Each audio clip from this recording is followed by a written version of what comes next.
जे झटत आहे असे राष्ट्रवादी काँग्रेस पार्टी आणि महाविकास आघाडीचे सर्वेसर्वा आदरणीय पवार साहेब, मी कंटिन्यू आता साहेबांच्या सोबत 4-5 दिवस झाले. कालही प्रचार दौऱ्यात होतो, विदर्भाच्याही प्रचार दौऱ्यात होतो. काल तर अक्षरशः हद झाली. काल 4 सभा होत्या. पहिल्या सभेलाच थोडासा उशीर झाला, तर मग सगळ्या सभा थोड्या डिले होत गेल्या. म्हणजे माझं जनतेला आव्हान आहे का या महाराष्ट्रात परिवर्तन झालं पाहिजे. याच्यासाठी 84व्या वर्षी सुद्धा एका तरुणाला लाजवेल म्हणजे पवार साहेब या महाराष्ट्रातल्या तमाम तरुणांसाठी एक आदर्श आहे. काल आम्ही पहिली सभा बूम परांड्याला घेतली, दुसरी सभा शेगावला घेतली, तिसरी सभा गंगापूरला घेतली. आम्ही गंगापूरला 4:15 वाजता पोहोचलो आणि 4:15-4:30ला पोहोचलो आणि व्हिजिबिलिटी कमी होती, म्हणजे दिसत कमी होतं हेलिकॉप्टरमधून जाताना. आणि तिथून घनसावंगीला जायचं होतं, अंबडला उतरायचं होतं आणि बाय रोड जातो म्हटलं तर संध्याकाळी हेलिकॉप्टर उरू नाही शकत. तर बाय रोड जायचे काय चान्सेस आहे, तर 2.5 तास वेळ लागत होता. आणि सभा टोपे साहेबांची होती, त्याच्यातही सभा पटकन आटपून आम्ही 5:15 वाजेपर्यंत हेलिपॅडवर पोहोचलो. आणि पायलट जे होते ते म्हणत होते का आपण हेलिकॉप्टरनं जाऊ नाही, पण पवार साहेब म्हणत होते का पोचन का, किती वेळ आहे, वारंवार टाईम विचारत होते. म्हणजे एवढी रिस्क घेऊन, जीवाची रिस्क घेऊन या महाराष्ट्रात सत्ता बदल झाला पाहिजे आणि हे गद्दाराचं सरकार इथून गेलं पाहिजे. याच्यासाठी रिस्क घेऊन हेलिकॉप्टरमधून आम्ही उडलो आणि सूर्य मावळला होता, हेलिपॅड धुसर दिसत होतं. तरी मात्र या महाराष्ट्रात कुठंतरी या सर्वसामान्य जनतेला, शेतकऱ्याला न्याय मिळाला पाहिजे. याच्यासाठी रोजच्या 4-5 सभा, आज 5 सभा आहे. मी तेच विचार करून राहिलो, काल जेव्हा म्हटलं का 5 सभा आहे तर त्या 5 सभा होईन कशा, ठीक आहे. आणि त्या सगळ्या सभा 5ही सभा झाल्या पाहिजे. याच्यासाठी वारंवार टाईम शेड्यूल घड्या आहे आणि तो टाईम मॅनेज झाला पाहिजे. याच्यासाठी तुमच्यासाठी हे सगळं साहेब करत आहे. तुम्ही साहेबांना साथ द्यान का? दोन्ही हात वर करा. राम कृष्ण हरी, राम कृष्ण हरी. आणि या महाराष्ट्रात या देशाचा गृहमंत्री अमित शहा येऊन म्हणते, आदरणीय पवार साहेबांना त्यानं म्हटलं का या महाराष्ट्रात भ्रष्टाचाराचे, या देशात भ्रष्टाचाराचे सरगना पवार साहेब आहे. त्याले लाज जराशी वाटत नाही सालेले? अरे ते मराठीत एक म्हण आहे का आपलं ठेवाव झाकून आणि दुसऱ्याचं पाव वाकून. मराठीत म्हण आहे ना, आपलं ठेवाव झाकून दुसऱ्याचं पाव वाकून. ज्यानं या आरोप केला त्याला सुप्रीम कोर्टानं गुजरात मधून तडीपार केलं होतं आणि त्यानं आम्हाला सांगाव का, आणि ते पवार साहेबांना सांगाव, म्हणजे जराशी लाज वाटत नाही? अरे हे तर भ्रष्टाचाराचे हे स्वतः सरगना आहे. कसे आहे तर मी सांगतो, इलेक्ट्रॉल बॉन्डचा घोटाळा कोण केला? त्यानं केला. बरं ते तर सोडा, इथं या महाराष्ट्रात या मिंदे सरकारनं छत्रपती शिवाजी महाराजाच्या पुतळ्याला सुद्धा सोडलं नाही. मालवणचा छत्रपती शिवाजी महाराजाचा पुतळा 8 महिन्यात खाली कोसळला. या महाराष्ट्राचा स्वाभिमान, अस्मिता आणि या महाराष्ट्राची आन बान शान मातीत मिसळण्याचं काम या मिंदे सरकारनं केलं. महाराष्ट्रातली जनता यांना माफ करणार नाही, महाराष्ट्रातली जनता यांना मातीत मिसळल्याशिवाय ठेवणार नाही. बस येणाऱ्या 20 तारखेची वाट पहा म्हणा. 23 तारखेला आपलं सरकार बसान आणि त्याच्यात आपल्या मतदारसंघातून आदरणीय सतीश अण्णा पाटील हे आमदार म्हणून तुम्ही निवडून द्याल असं मला वाटते. आणि इथून एक आमदार आपल्या पक्षाचा गेला पाहिजे आणि महाविकास आघाडीला आपण भक्कम केलं पाहिजे असं मला वाटते. मी काल त्या हेलिपॅडमध्ये बसता बसता मग खाली एका सभेला उतरलो, घनसावंगीला गेलो. तिथं कवितेच्या 4 लाईन लिहिल्या आणि त्या तुमच्यासमोर सांगतो. वास्तविक परिस्थिती आहे. ह्या दाढीवाल्यानं साल्यानं सोयाबीनचे भाव ठरवले 4,892.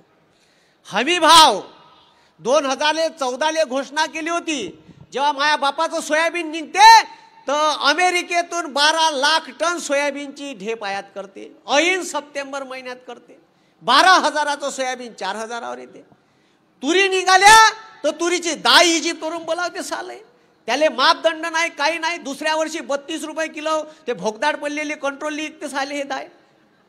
म्हणजे शेतकऱ्याची तूर 4,000 जाते, मग डायरेक्ट 11-12 हजाराची 4,000. म्हणजे 2 घास सुकाचे शेतकऱ्याला खाऊ नाही देत.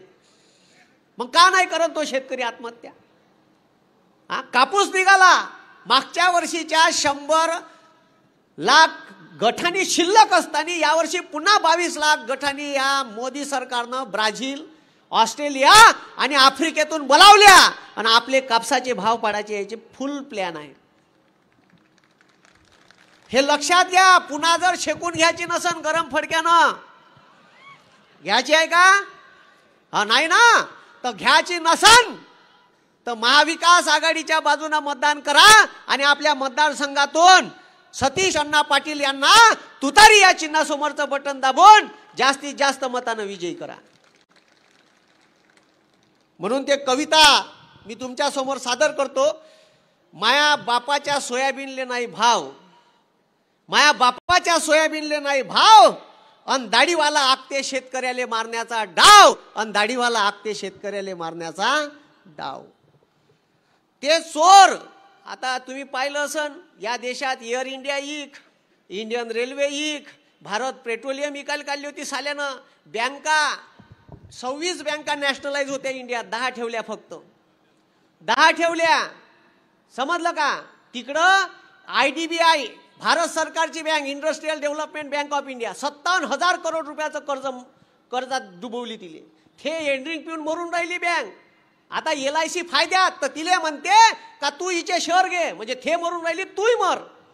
आणि LICत कोणाचे पैसे आहे? गोरगरिबाचे पैसे आहे. म्हणजे ह्या पुरा या देशाला लंब करून राहिला. मग आता मले का म्हणायचं आहे? ते चोर देश विकून होणार साव. चांगले दादागिरी फिरते का खोटं बोलून? मले का नाही 3 फोटो भेटले तर पाठव जा दाढीवाल्याचे. मी रिसर्च करून राहिलो त्याच्यावर. ह्या दाढीवाल्याचे 3 फोटो भेटले तर पाठव जा. एक का नाही चाय विकतानाचा. काय विकतानाचा? हा चाय. दुसरा फोटो पाठव जा लग्नाचा. ते भेटून नाही राहिले मला. आणि तिसरा फोटो का नाही डिग्री घेतानाचा पाठव जा.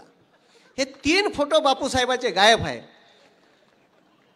म्हणजे तो स्वतः म्हणते का मैं पढ़ा लिखा नहीं हूं, त्याचा सोबती पत्रकार परिषद घेऊन डिग्री दाखवते. म्हणजे आपण अनफडाच्या हातात सत्ता दिल्यावर बरं डिग्री दाखवली तर दाखवली. हे डिग्री कोण्या विषयाची आहे माहिती आहे का? त्याच्यावर विषय आहे एंटायर पॉलिटिक्स. असा विषयच नाही आहे अख्ख्या भारतात. त्या डिग्रीवर फॉन्ड आहे 1993 जन्माले आलेला. फॉन्ड आहे 93 जन्माले आलेला आणि डिग्री आहे 68ची. च्या बहीण कॉफ्या करते तर कमीत कमी पाहून तर करा. आणि त्या डिग्रीवर युनिव्हर्सिटीचं स्पेलिंग चुकीचं आहे. मग सांगा कम खतरनाक लोक आहे हे. आणि तो म्हणते मैं झोला लेके आयो. ठीक आहे, मैं फकीर हूं झोला लेके. आम्हाला कर साल्या भिकारी. तू जा ना झोला घेऊन. कुठं जायचं आहे? अमरनाथ गिमरनाथ तिकडे चालला जा. कायले आमच्या मागं लागला आमचा जीव घ्याले? म्हणून ते चोर देश विकून होणार साव. ते चोर देश विकून होणार साव. म्हणून तुम्ही येणाऱ्या 20 तारखेला दाढीवाल्याचा करा लिलाव. म्हणून येणाऱ्या 20 तारखेला तुम्ही करा दाढीवाल्याचा लिलाव. बस एवढंच बोलतो. बोलण्यासारखं प्रचंड आहे. आज 5 सभा आहे, जास्त वेळ घेणार नाही.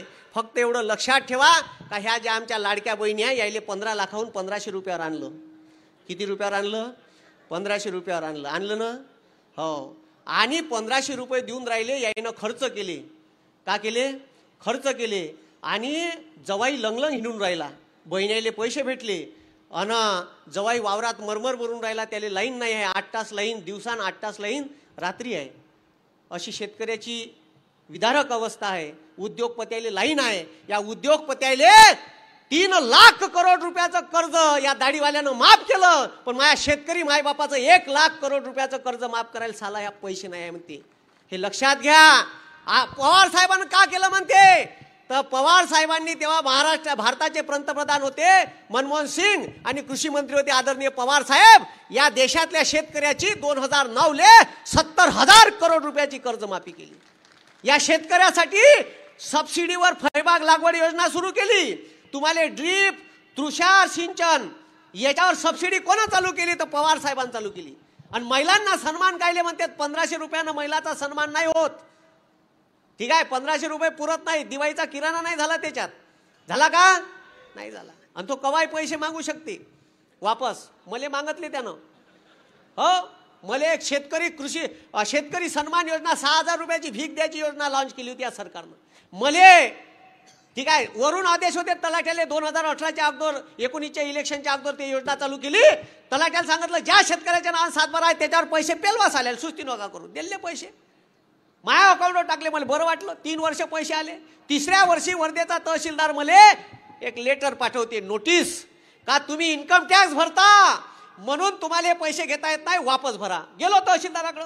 तहसीलदार साहेब, म्या पैसे मागितले का तुम्हाला, माही सही आहे का कोण्या कागदावर, म्हण नाही. मग तुम्ही मला पैसे कसे मागून राहिले, म्हण तुम्हाला ते पैसे भरा लागन, वरून आदेश आहे आम्हाला. मी म्हणलं नाही भरत, तर म्हणजे 7 बाऱ्यावर चढवतो. भरले बा. आता एका घरी 3-3 महिलेनं पैसे घेतले आहे. तुम्हाला नोटीस येईन, दोघीचे वापस करा. काय इकान मग, कोंबड्या का बोकड्या इकान, कोंबडी तर जात नाही. खतरनाक काम आहे. आणि या महाराष्ट्रातल्या पोट्याले बेरोजगार करण्याचं काम या सरकारनं केलंय. आता दिवाळीच्या 2 दिवस अगोदर टाटा एअरबसच्या प्रोजेक्टचं उद्घाटन नरेंद्र मोदींनी गुजरातले केलं. हा प्रोजेक्ट नागपूरले मिहान इथं होणार होता. गोरगरीब शेतकरी, कष्टकऱ्याचे, इंजिनियर झालेले, पॉलिटेक्निक झालेले, ITI झालेले पोरं लागले असते. त्याच्यानंतर वेदांता फॉक्सकॉनचा 1,76,000 करोड रुपयाचा प्रोजेक्ट पुण्याचा साल्यानं तिकडं नेला आणि महाराष्ट्रातल्या 2 लाख कोट्याले बेरोजगार करायचं काम केलं. हे लक्षात घ्या. अशा अनेक गोष्टी आहे, माझ्यापाशी पुरी स्टोरीज आहे त्याची. पण मी एवढं मायबाप हो तुम्हाला सांगतो का येणाऱ्या निवडणुकीत हे लक्षात ठेवा का सरकार आपलं बसलं पाहिजे.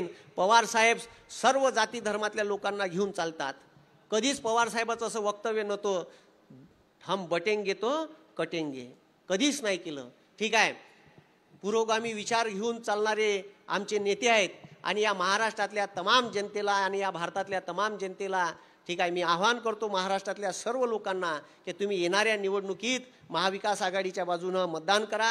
ठीक आहे, अनेक चांगले निर्णय आपल्या जाहीरनाम्यात मांडलेले आहे, ते पवार साहेब सांगतील. मला इथे बोलण्यासाठी वेळ दिला त्याच्याबद्दल खूप खूप धन्यवाद. सगळ्यांनी हात वरत करून मी आवाज देतो, राम कृष्ण हरी, राम कृष्ण हरी. पवार साहब तुम आगे बढ़ो, पवार साहब तुम आगे बढ़ो. धन्यवाद. धन्यवाद दादा. राष्ट्रवादी काँग्रेस शरदचंद्र पवार पार्टीचे जिल्हाध्यक्ष प्रमोदजी पांडुरंग पाटील यांना विनंती करते. आपल्याला साहेबांना ऐकायचं, मी 2च मिनिटं घेणार आहे. आदरणीय साहेब, आपले लाडके उमेदवार, या खांद्याची आन बान आणि शान, कणखर नेतृत्व आदरणीय सतीश अण्णा साहेब, उपस्थित मंचावर आपल्या शेजारच्या तालुक्याचे उमेदवार, 40 गावं आपली या मतदारसंघ पारोळा तालुक्यातील ज्यांच्या मतदारसंघात आहे ते दुसरे उमेदवार अनिल दादा, डॉक्टर अनिलजी शिंदे, सन्माननीय व्यासपीठ आदरणीय भाईसाहेब.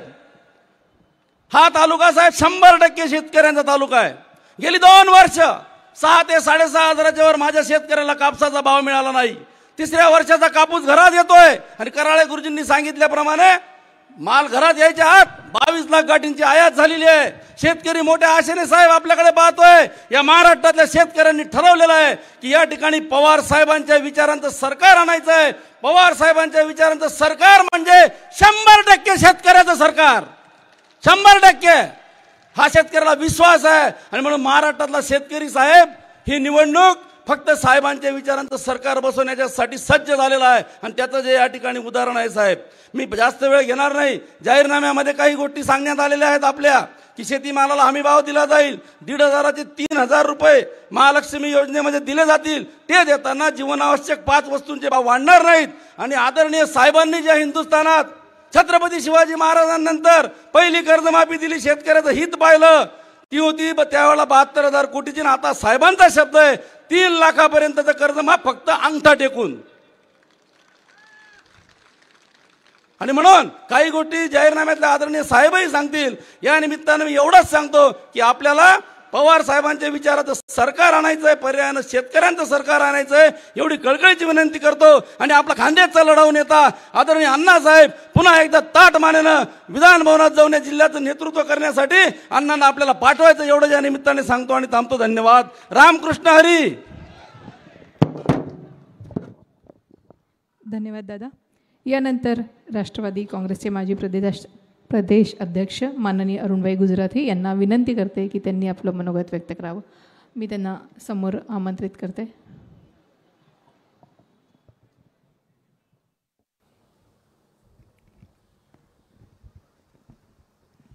श्रद्धेय साहेब, आपले आवडते आणि लाडके अशा आदरणीय